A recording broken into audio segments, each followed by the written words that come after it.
सुन गे फूल झरी देबो सोनो टाके घरी, सोनो टाके सोनो टाके घरी। सुन गे फूल झरी देबो सोनो टाके घरी, सुन गे फूल झरी देबो सोनो टाके घरी। तूता झरने के साथ तनी मन जो न बात, तूता झरने के साथ तनी मन हमर बात। चुमा तू तो दे गे जान खारी खारी। सुन गे फूल झरी देबो सोनो टाके घरी,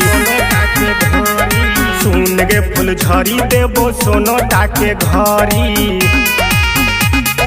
सोनो टाके सोनो टाके सोनो टाके सोनो टाके घरी।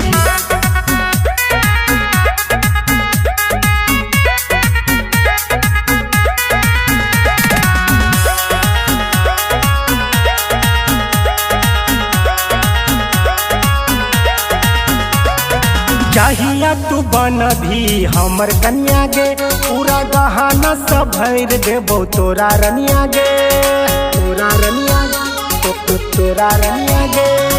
चाहिया तू बन भी हमर कन्या गे, पूरा गहना सब भर देबो तोरा रनिया गे।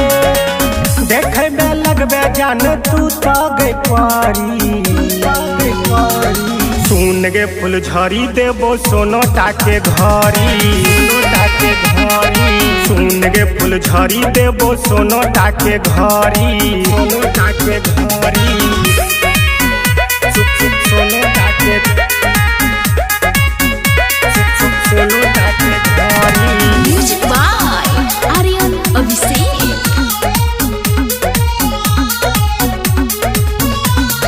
उगन उगना को बना ले अपना गे, मुन्ने राजा का पूरा कर दे सपना गे, कर दे सपना गे, पूरा कर दे सपना गे। उगन उगना को बना ले अपना गे, मुन्ने राजा का पूरा कर दे सपना गे। तोरा ला महल बनेबो बड़ी बड़ी।